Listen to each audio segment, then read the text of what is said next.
Am I the only one who looks at the grid over the years and thinks, how the f did he ever get here? From the Goatifis... Oh no! Nicholas Latifi has crashed... to the Mazepins. Oh, and that's off! And that looks like a Haas, and it could have been Nikita Mazepin in the Haas! And it is Nikita Mazepin who went off and into the barriers. And let's not forget Yuji Ide. Yeah, these guys didn't exactly light up the record books. But what if I told you there's someone who redefined what it means to be truly hopeless behind the wheel? A driver who raced in 50 Grand Prix, completed 2,364 laps, and somehow managed to score exactly 0 points. Sounds impossible, right? Introducing Luca Badoer. This is the story of how Italy's next great hope became Formula One's most hopeless driver ever. This story starts in the quiet town of Montebelluna. Most kids played outside and listened to the birds here, but not Luca. Nah, he grew up with engines roaring in his ears. He started karting in 1985 at 14 years old, which is pretty unusual considering that most F1 legends are already dominating the junior leagues by then, like Goatifis. Despite starting late, Luca's career didn't start slow. He grabbed 2 wins right out of the gate in his debut year. Then in 1986, he claimed the Venice Karting Championship in the 100cc category. In 1987, he was able to go to national and took home the Italian Karting Championship title. And in 1988, he topped it off by winning the 100cc international class. Not bad for a kid who started late, right? His karting days made us all believe he was gonna become a true star. But the jump to Italian F3 in 1990 came with its fair share of challenges. He finished 10th overall with just 1 podium. Not bad, but nothing that made people stand up. In 1991, things took a turn. And what a turn! He racked up 3 wins and finished 4th in the championship. Oh, and he wasn't just racing randoms. He was going wheel to wheel with guys like Alex Zanardi or Jacques Villeneuve. In 1992, he was offered a ride in Team Krypton for the F3000 Championship, which is the F2 we know today, by the way. Luca's response? Mamma mia! 10 races, 4 wins, 5 podiums, 5 pole positions, and 3 fastest laps in his very first season. He was so fast, even Coulthard thought, there's no way I'm getting past this guy. But now, everyone was asking, who the hell is this guy? Well. In 1993, people stopped asking as he made his long-awaited debut in F1 with BMS Scuderia Italia alongside fellow Italian Michele Alboreto. After dominating the F3000 series, all eyes were on Luca to see if he could translate that success into F1. But as motorsport often reminds us, reality can be cruel. And there's a spinner that is spinning off there. Is Luca Badoer. Luca's first race in South Africa ended after just 20 laps due to a gearbox failure. Not exactly the start he'd hoped for, but a few weeks later at Imola, Luca showed some serious potential. He was running as high as 6th at one point in the race, but once again, mechanical issues knocked him back to 7th. Just 1 spot short of scoring points. So close, yet so far. We didn't see much of him for the rest of the season, with his best result being a 10th place finish at the Italian GP. Something to be proud of, right? Unfortunately, although he regularly beat experienced teammate Alboreto, he was left without a seat for the 94 season. Effectively, it was heartbreak after heartbreak. Formula One, however, still had more in store for him. That season, Michele Alboreto decided to announce his retirement, and with that, Luca swooped in and replaced him at Minardi for 1995. With a more reliable car, our guy was able to get 8th place finishes in Canada and Hungary, and a respectable P9 in Japan. But I'm pretty sure his mechanics never forgot his weekend at Monza, where he did this. Well, this looks like somebody running wide, and it looks like Luca Badoer in the Minardi.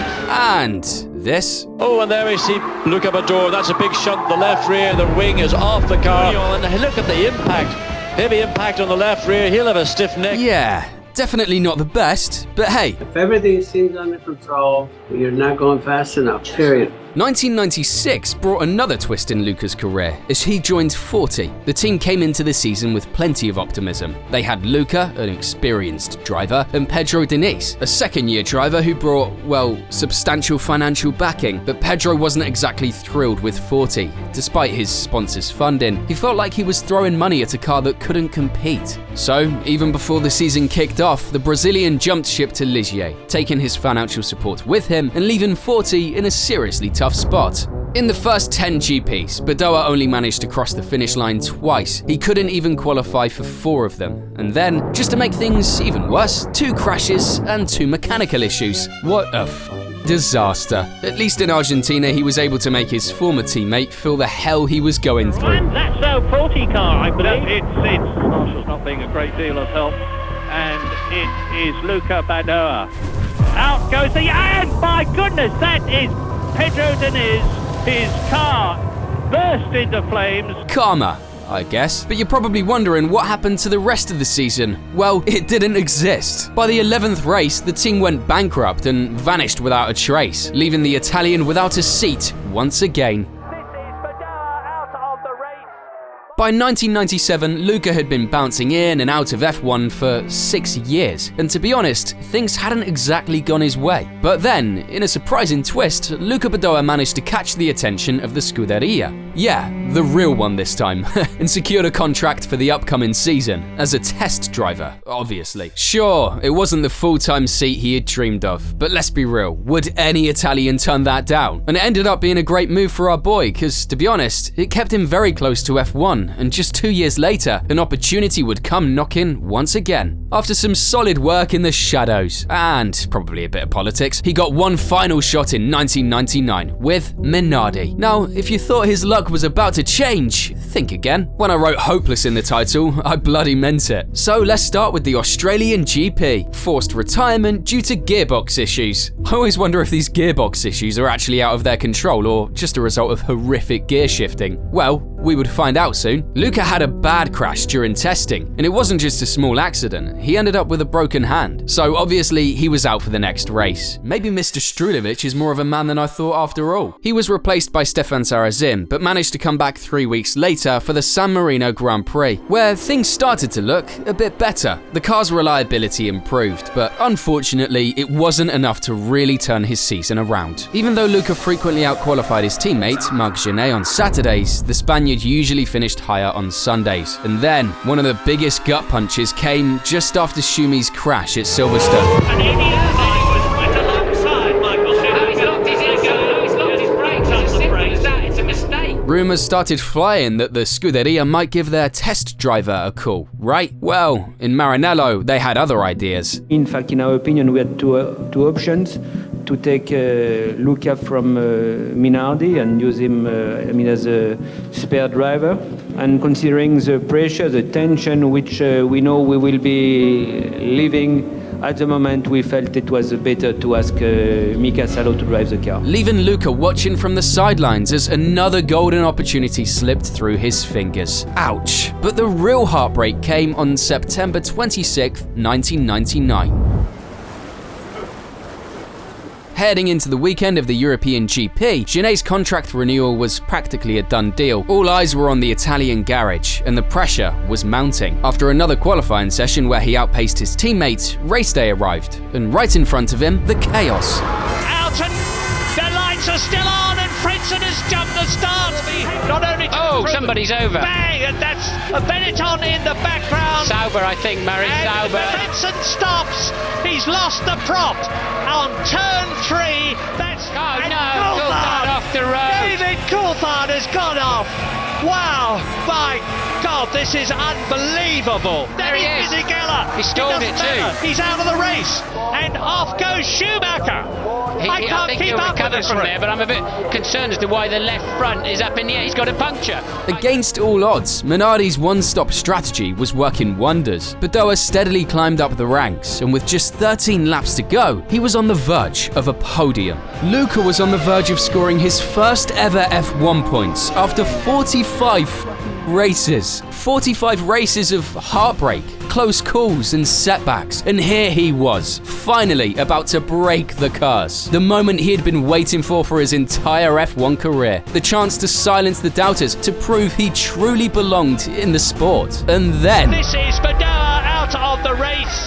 Luca Badoer loses a potential world point. And now the very fashionable Doing a tears. Hakkinen. Yep. Finest drives I have ever seen in Grand Prix racing. Luca Badoer knowing what has happened to him. His gearbox failed, and just like that, the hope was gone once again. There are heartbreaking moments in F1, and then there's Luca Badoer at the Nürburgring. His reaction said it all. This wasn't just about missing points. It was the culmination of years of effort and struggle, only for it all to be taken away at the very last moment, once again. After this day, Luca never truly recovered. Not that there was much to recover in the first place. Okay, maybe that was a bit harsh, but the tale of hopelessness wasn't finished just yet. Minardi was under serious financial pressure, and in that same race, his teammate secured 6th place, earning a crucial point and bonuses for the team. With that, the writing was on the wall. The team decided not to renew Badoer's contract, effectively ending his time not only with Minardi, but in Formula 1. Or so we thought.